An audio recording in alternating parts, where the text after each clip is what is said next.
Bueno, pues ya estamos nuevamente con la presencia de la cronista y licenciada en Historia, Elizabeth Zamudio Olivares, y de la maestra Milagros Barajas, quienes van a seguir platicando con nosotros acerca de pues estos datos históricos que se vinieron plasmando a raíz de la llegada de don Aquiles de la Peña, que estuvo siendo un jefe político y también cacique en su momento de esta región.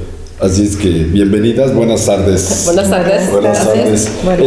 Les quería preguntar aquí, ¿cómo llega este señor, don Aquiles de la Peña, a esta región? Ajá. Bueno, él era originario de Las Vigas, Veracruz. Nació casi a finales del siglo XIX, y él llega en 1918 a Villa Hidalgo. Viene a ver las negociaciones que había hecho un general de división que había comprado pues a la negociación maderera de Chaparro toda la producción. Entonces él venía a checar y a entregar resultados a este general, y pues él se da cuenta de la generosidad, ¿verdad?, forestal que había en este lugar, y de que a pesar de que en esa negociación maderera pues se producía bastante, era insuficiente para satisfacer la demanda que había, y como visionario que era, pues decidió quedarse aquí en Ciudad Hidalgo. Y ya habíamos platicado pues que se casa en 1923 con una señorita originaria aquí de Ciudad Hidalgo, Jovita Marín Martínez, y lo tenemos que ya para 1924 está siendo diputado suplente local. Entonces empieza a ascender rápidamente en esta cuestión de la política. En 1928 es presidente interino, en 1930-31 es presidente electo municipal, y también llegó a ser pues varias veces legislador, pero ya propietario, y pues alcanzó a ser hasta legislador federal. Aspiraba a una senaduría y a la gobernatura del estado, pues lo cual no consiguió, y pues más adelante hablamos sobre ese tema, porque tiene que ver, esas aspiraciones tienen mucho que ver con lo que pasó el 6 de abril. Entonces tuvo 3 hijos, 2 mujeres y un varón, y pues fue muy exitoso como empresario. Fue un empresario maderero, fue pues un político también exitoso, y fue un gestor social, porque para 1938 él ayuda mucho a la gente del mercado municipal Emiliano Zapata para que ya se termine por completo. Había comenzado esta construcción en 1921 y tiene otro tipo de gestorías, como la introducción del agua potable, la electrificación de aquí la parte central del jardín de Ciudad Hidalgo. Pero la parte más importante sería la intervención que él tuvo para que la carretera nacional número 15 pasara precisamente por Ciudad Hidalgo, y que nosotros lo conocemos como la Avenida Madero, perdón, la Avenida Morelos. Sí. Sí, porque no estaba planeado que esto sucediera de esta manera. Estaba ya la brecha, estaba la construcción, y iba a pasar por Agostitlán porque había más acercamiento hacia Sitio, Tiquicheo, podrían salir más rápido de esas poblaciones. Sin embargo, cuando don Aquiles de la Peña se da cuenta que esto no va a suceder, y ya con toda la amistad que tenía con el general Lázaro Cárdenas, pues dicen, ¿verdad?, o sea, las crónicas que hemos escuchado, que pues le habló al general para comentarle que cómo era posible que no fuera a pasar la carretera por aquí, y finalmente pues pasó la carretera por Ciudad Hidalgo, y todo el progreso, el avance que hemos tenido, pues ha sido gracias al paso de esa carretera, porque si hubiera pasado por Agostitlán, otra cosa sería Ciudad Hidalgo. Y además, pues aquí incursionaban, o siempre quisieron incursionar, los aztecas a través de esta área también geográfica estratégica que era Tajimaroa. Aquí confluían todas las culturas, incluso antes de entrar al reino purépecha, así es que pues dicen que los mejores trazadores eran en aquel entonces pues los arrieros. Ellos iban a buscar las rutas más cortas. Querían bajar un poco hacia abajo de Agostitlán, casi lindando con lo que hoy es la carretera de Huetamo a Morelia. Especificaban en aquel entonces. Por otro lado, qué bueno que mencionas esto. Se dice también de don Aquiles de la Peña que él quería también hacer una empresa muy grande, pero no sé dónde lo leí esto, de resinado de madera, de brea. De la resina, del aprovechamiento integral de la resina. Y por allí, según eso, hay una versión de que cuando llegaron los republicanos aquí, que los trajo don Lázaro Cárdenas, la familia Díez fue la que se incursionó en la primera creación de la resinera en Ciudad Hidalgo, y él tuvo una pequeña resinera también, muy pequeña, porque pues don Lázaro les había dado la concesión a estos señores Díez de españoles. A ver, adelante. Si quieres, comentamos acerca de los claroscuros. Como ustedes están observando, el personaje de don Aquiles de la Peña es polémico. Va a llegar con él el progreso, pero también va a llegar con él la explotación forestal. Y a través del trabajo de la madera van a llegar a Ciudad Hidalgo, a la antigua Tajimaroa, un gran número de pobladores de otros estados, de otros municipios, que van a darle auge político al líder, pero llegó el momento en el que este líder ya estaba cometiendo un gran número de arbitrariedades y nadie se atrevía a oponerse abiertamente. Había conversaciones de silla, de pasillo, de sobremesa, pero solo los jóvenes estudiantes se atreven a dar la cara. Y es un comité de jóvenes que estudiaban en la ciudad de Morelia, presidido por el recién fallecido notario público, licenciado Jesús García Bucio, quienes se atreven a hablar, a pedir, a solicitar, a buscar recursos y a buscar apoyos para dar fin al cacicazgo político, pero ellos de una manera abierta, de una manera muy valiente. Se constituyen en un comité y, según las versiones que se encuentran en las declaraciones del expediente emitido en el Poder Judicial del Estado, vamos a ver que ellos se reunían aquí en la calle Hidalgo número 16 está considerado, que ellos formaron su comité, como ya dije, el licenciado García Bucio, el también recién desaparecido el señor Pedro Espino, y el tesorero don Norberto Martínez. Sí. Ellos son los jóvenes que se atreven a dar la cara, y aunque había otros grupos hegemónicos contrarios a don Aquiles, ellos pues operaban debajo del agua. Son los jóvenes los que se atreven a oponerse a este régimen, a este cacicazgo, y obviamente están en la mira de la gente de don Aquiles. Y entre las personas pues que cuidaban a don Aquiles era muy famoso aquel pistolero de nombre Avelino Pérez. Y los días previos a los sucesos del 6 de abril coinciden en el centro de la ciudad, en la plaza municipal, en la fuente, cerca del agua, coincide don Avelino con los muchachos y empiezan los muchachos a contrapuntearse con él, a tener puntos de vista diferentes, y los muchachos con la osadía propia de su edad se atreven a lanzar a este personaje al agua, y alguien de manera metafórica, no literal, de manera metafórica dice: mira, este señor ya envenenó el agua. La versión en metáfora se convierte en literal cuando atraviesa el mercado municipal. Ya al llegar al mercado, ya la versión es: Don Aquiles envenenó el agua. Y se crea una psicosis colectiva. Ahorita que estamos viviendo todas las situaciones en torno al agua, a su pureza y a proveernos de suficiente líquido, entenderíamos a los habitantes de aquel pueblo, a los habitantes, a los locatarios del mercado, más que espantados.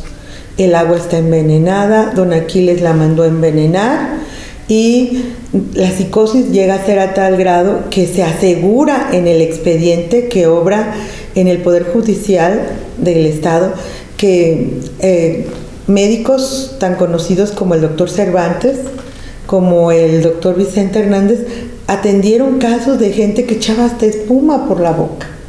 El susto, el miedo de haber consumido agua y de sufrir sus consecuencias genera una psicosis colectiva en nuestro pueblo.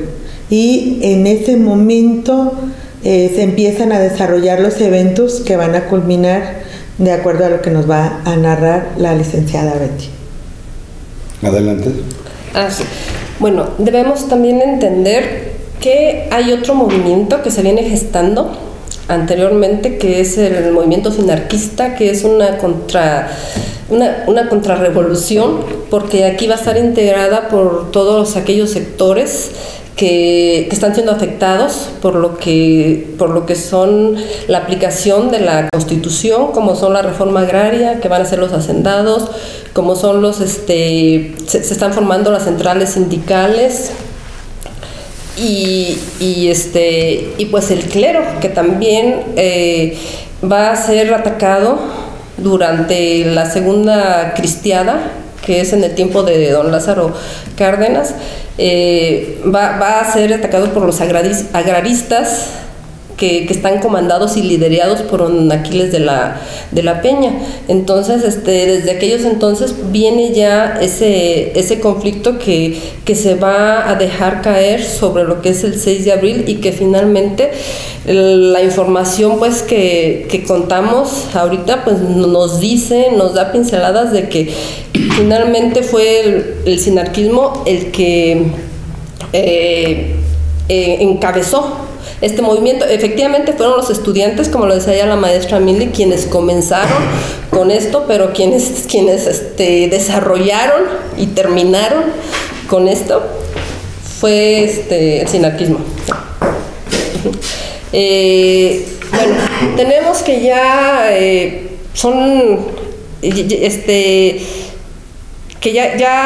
la gente, cuando se empieza a decir que ya hay 2 personas que han muerto por haber tomado el agua, que murieron de manera envenenadas por ese aspecto, entonces la gente se enfurece mucho, y estaba fuera de la presidencia y se van rumbo a la casa de don Aquiles.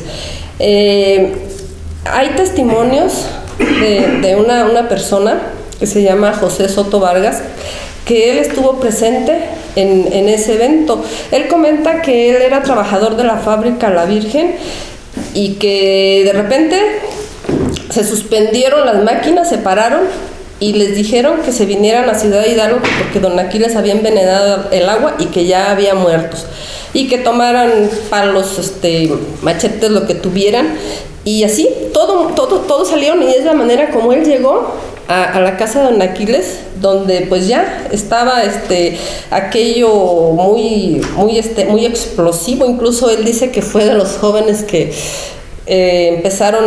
hicieron agujeros en las casas de don Aquiles para poder penetrar. Y él comenta ahora, ¿verdad? O sea, lo que es la juventud, y a veces no tener a veces yo creo mucha conciencia, a veces muy bien de las cosas. Entonces él comenta que pues fue de esos jóvenes que estuvieron realizando esa actividad. Él también nos habla de las bombas Molotov que se estuvieron lanzando ahí, pero también nos dice que él escuchó a unos jóvenes que hablaban diferente a nosotros, y que ahora sabe pues que eran cubanos. Dice, pues no sé qué estaban haciendo aquí, pero él nos da testimonio de eso. No se sabe quién comenzó el conflicto. de las dos partes había armas de fuego. Entonces, de repente, en una situación así de tan conflictiva y pues tan enojada la gente, que pues de repente empezó el tiroteo, y pues ya cuando se acordó, ya estaban hablando de la muerte de don Aquiles de la Peña, y se supone que es cuando se termina este evento, pero la gente sigue muy enojada y se llevan a don Aquiles en una camilla, ya muerto, rumbo a la presidencia municipal, y lo meten a las instalaciones de la Cruz Roja, pero van y sacan a Avelino Pérez, que se encontraba lo tenían en la cárcel, y lo linchan ahí afuera de la presidencia, porque la gente todavía no sacaba todo ese coraje, todo ese enojo que tenían. Efectivamente, pues a don Aquiles se le acusa de unos 40 asesinatos más o menos durante el tiempo en el que él estuvo, y dicen, una persona que estuvo ahí presente, que la persona que le dejó caer la piedra a Avelino Pérez en la cabeza dijo: esto va por mis 2 hijos y por mi esposo. Entonces, podemos imaginarnos ya lo que significaba, ¿verdad?, eso en este momento. Y la autoridad, pues no había. Esa misma persona nos dice que el presidente municipal lo tenían amarrado en un árbol ahí del jardín. Y la autoridad, pues estatal, militar, policíaca, pues no se hacía presente en ningún momento. Ellos comienzan a llegar pues ya cuando ha pasado la muerte de don Aquiles y el linchamiento de Avelino Pérez. Entonces, bueno, así a grandes rasgos es lo que podemos ahorita decir de lo que es el 6 de abril, lo que pasó. Sí, aquí cabe mencionar que también hubo participación. Don Aquiles sembró muchos enemigos en toda la región, sobre todo políticos, y en política pues dicen que todo se vale. Tenía muchos enemigos en Zitácuaro, en Sinapecuaro y mismo Acámbaro, y pues no querían que él siguiera poniendo los diputados locales, los diputados federales, los presidentes municipales. Entonces, pues hubo un tácito, acuerdo, aunque no escrito, de pues todos ir en contra de él, incluso desde Morelia, el propio Franco Rodríguez, gobernador, que tuvo algunas desavenencias antes de que fuera gobernador. Él estuvo incluso en algunas oficinas de la Administración de Rentas en diferentes partes de aquí de Michoacán. Y se habla de algunos detalles que tuvieron con Franco Rodríguez. Se habla de que pues al licenciado Franco Rodríguez le gustaba la bebida, y a don Aquiles era enemigo de la bebida. Y por ahí hubo un día una discusión en la tienda que tenía don Abraham Pérez. Franco Rodríguez venía a que le firmara algunos documentos, y el señor don Aquiles, pues él ahí se reunía para jugar dominó, y no le hacía caso, y dice: pues tengo que regresarme, don Aquiles, espérese a usted al que le apura, así es que siéntese ahí, ahorita lo atiendo. Y pasaron las horas y nunca lo atendió. Se fue el licenciado Franco Rodríguez, y creo que por ahí llegó a cobrársela después, siendo gobernador del estado de Michoacán, que no fuese el motivo real, pero sí cuenta mucho todos esos detalles de lo que fue sembrando don Aquiles, pues en su caminar y en su poder que ejerció aquí en el oriente, y que como toda conducta humana, pues muchos somos tentados por el poder, otros por el dinero, y hoy y siempre se ha demostrado que a veces mata más al hombre la ansiedad de poder que el tener dinero. Conozco yo otra versión sobre este tema, que es que llegó siendo pues candidato a la gubernatura, Franco Rodríguez, buscando a a don Aquiles, andaba en campaña y precisamente ahí en ese lugar que tú has señalado, y que sí, o sea, don Aquiles dijo, ahorita voy, pero pues nunca salió, entonces pues la gente lo vio ahí esperándolo por horas, y que al otro día regresó, fue lo mismo, y entonces ya fue cuando se fue el licenciado Franco Rodríguez, y pues efectivamente también relacionan que pues algo tuvo que ver pues con los acontecimientos del cincuentenario, porque finalmente pues fue gobernador, y es que se dice pues que a don Aquiles de la Peña aspiraba a esa gobernatura, pero no tuvo el aval de su compadre Lázaro Cárdenas. Entonces, pues algo hay, ¿verdad? Va uno recogiendo la información. Entonces, pues algo hay al respecto. Sí, efectivamente, yo creo que todas las fuerzas políticas, porque también se habla del grupo de Zitácuaro, se habla del grupo de Sinapecuaro, con Félix Ireta, que van a participar, o sea, directa, indirectamente. Pero cuando vemos después fotos, por ejemplo, con el general Cárdenas, con personas que participaron en este evento, entonces pues qué más información que nos pueden dar ese tipo de imágenes, porque incluso cuando llega Lázaro Cárdenas, unas horas después de que fallece don Aquiles de la Peña, pues él va directo, ¿verdad?, al manantial, se dice, a tomar el agua. Y pues no pasa nada, y de inmediato pues se sacan unas fotos y forma una comisión ahí de personas aquí de la sociedad para sacar a los presos de la cárcel, o sea, en ese momento. Y el general Lázaro Cárdenas dicen que está muy al pendiente de esto. El cuento es que para fin de año, diciembre de ese mismo año, pues dicen que ya todos los que habían entrado por ese motivo, presos a la cárcel, pues ya estaban fuera, y pues muchos, la mayoría regresaron aquí a la ciudad. Y también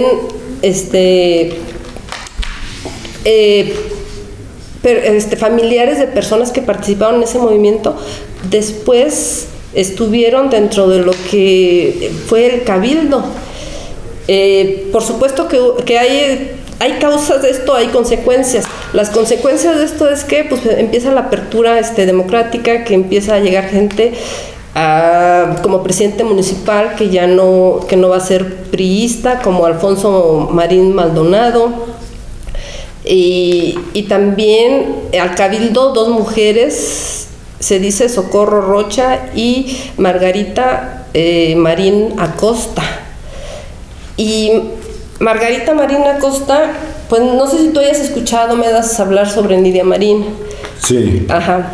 Una gran periodista. Ajá. Y columnista, puede no tanto, como se dice coloquialmente, brincó de ser una reportera a ser una analista y comentarista política también.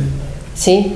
Entonces su mamá es Margarita. De primera plana, Sí. Y ya de ser de primera plana del Excelsior, sí, claro. Sí. Ya para llegar una mujer a ese nivel. Margarita, o sea, su mamá fue Margarita Marín Acosta. Sí. Entonces, Nidia Marín estaba en la secundaria cuando pasaron estos acontecimientos, y en vez de irse a su casa, porque pues ya ves, nos comentaba, se suspendieron clases y todo, en vez de irse a su casa, pues se van a donde está ya el mitote, porque eran 2 cuadras nada más. La secundaria estaba donde está el museo ahorita, y donde está la Comex, pues es donde estaba la casa de don Aquiles. Entonces, siendo adolescentes, pues se va con una prima y le toca ver es testigo ocular de lo que está sucediendo, y lo narra. En el 2021 saca un artículo. Ella está escribiendo ahorita en un portal que se llama Misión Política, que es noticias nacionales e internacionales, investigación y reflexión política. Entonces, en ese portal ella habla sobre su experiencia y como testigo ocular en este evento de lo del agua envenenada. Entonces nos da información muy, muy valiosa que nos permite ir desenredando toda esa madeja que ha habido. Y bueno, pues es una información confiable la que nos está proporcionando, y yo creo que sí deberíamos de conocerla mejor, porque yo, hasta que empecé a trabajar este tema, pues me di cuenta de la existencia de ella, y es ciudad hidalguense, sí, y tiene un reconocimiento. Hace unos años se hizo una encuesta en Facebook para ver cuáles eran las periodistas más sobresalientes en México. Sí. Quedó entre las primeras 10. La primera fue Carmen Aristegui, pero ella quedó entre las primeras 10. Ella estaba viendo que en el movimiento del 68 fue la primera mujer, o sea, que anduvo en el periodismo y que la mandaron a cubrir este tema, sí, que ya no era muy ajeno, ¿verdad? Porque ya había vivido en la adolescencia lo de Don Aquiles y la de Balazar y todo, pero después, entonces sería bien importante conocer más todo sobre eso. A ella le entregamos un reconocimiento a Nidia Marín aquí nosotros en uno de nuestros aniversarios, y otras personalidades. Por ahí voy a sacar todos estos videos de Nidia y de otros, al propio ingeniero Emilio Alanís Patiño en vida. Aquí le entregamos también otro reconocimiento, un gran ciudad hidalguense. En fin, yo creo que hay mucho que hablar sobre todos estos temas, y como ustedes saben, pues siempre en la política el poder desgasta, y eso le pasó a él.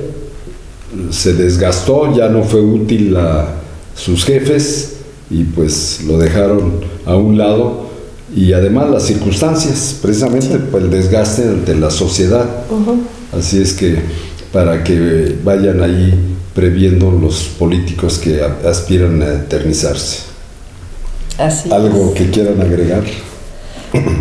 Pues yo se recomendaría a los jóvenes y a los no tan jóvenes que lean un poco más, o lean sobre esta periodista, para que conozcan una versión más de lo que fue ese evento del 6 de abril, porque hace aportaciones muy importantes, y pues así nos vamos también dando una idea de quién realmente fue Don Aquiles, hasta dónde fue empresario, que fue muy exitoso como empresario, o sea, como político también, pero pues se desgastó tanto, y como gestor social también, porque pues hay políticos pero que no gestionan nada y que no dejan nada a la sociedad.